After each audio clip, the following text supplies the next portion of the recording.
अस्सलाम वालेकुम आदावर्स, मैं doctor Hakim Saleem Ahmad CMD HMI herbal India अपने यूट्यूब चैनल पर आपका इस्तकबाल करता हूँ। हेपेटाइटिस सी ख़तरनाक मर्ज़ है। हेपेटाइटिस लैटिन वर्ड्स है, हेपा यानी लीवर और टाइटिस यानी सोजिश और जलन, यानी लीवर की सोजिश और जलन हेपेटाइटिस कहलाती है। हेपेटाइटिस सी एक वायरस के ज़रिए जिस्म में दाखिल होता है। इसके दाखिल होने के जो ज़राए हैं उनमें सबसे बड़ा अगर कोई ज़रिया है तो वह है ब्लड ट्रांसफ्यूज़न, यानी ऐसे आदमी का खून जो हेपेटाइटिस सी में का मरीज़ है, किसी तंदुरुस्त आदमी को चढ़ा दिया जाए तो वह हेपेटाइटिस सी उसको मिल जाता है।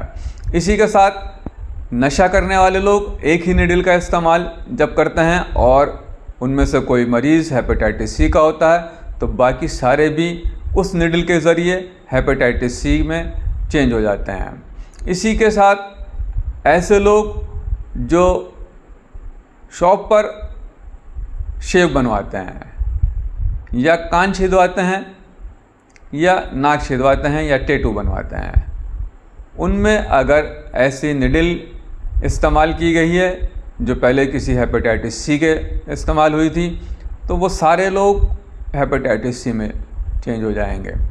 इसी के साथ साथ अगर ऐसा ब्लेड जो किसी हेपेटाइटिस सी को लगा है और वो किसी तंदुरुस्त आदमी को लगाया गया और ज़रा सा भी कट लग जाता है तो उनको भी हेपेटाइटिस सी हो जाता है। गंदा पानी पीने से या ख़राब ग़िज़ा खाने के नतीजे में भी 10% ऐसे भी केस देखे गए हैं जिनमें ये फैल सकता है।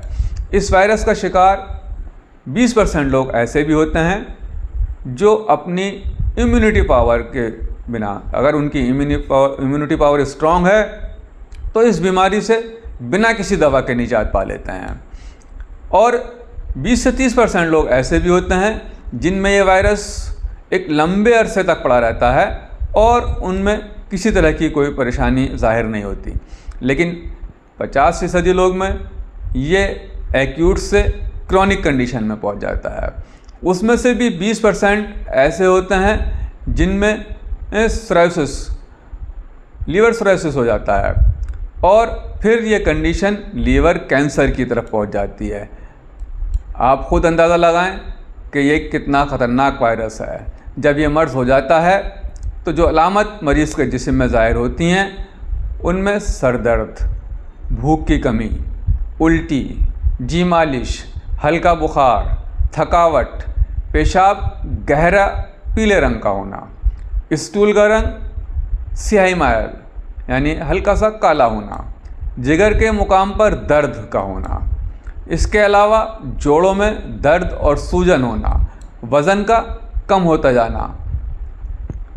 इस वायरस से बचने के लिए क्या करना चाहिए? सबसे बेहतर बात है, अगर आपको कहीं खून की ज़रूरत है तो ऐसा ब्लड जिसमें बिल्कुल वायरस के कोई शक शुबा ना हो उस ब्लड को चुना जाए। पहले उसकी अच्छी तरह लेबोरेटरी टेस्ट करा लिया जाए कि इसमें कोई वायरस नहीं है। हेमोफीलिया एक ऐसा मर्ज़ है जिसमें ब्लड की ज़रूरत बार बार पड़ती है। ऐसे मरीज़ों को ख़ास तौर से इस बात का ध्यान रखना चाहिए कि जिस ज़राए से वो ब्लड ले रहे हैं उनमें कोई वायरस ना हो। इसके साथ ही साथ एक ही निडल का इस्तेमाल किसी भी दूसरे को ना किया जाए, डिस्पोजेबल सिरिंज इस्तेमाल की जाए।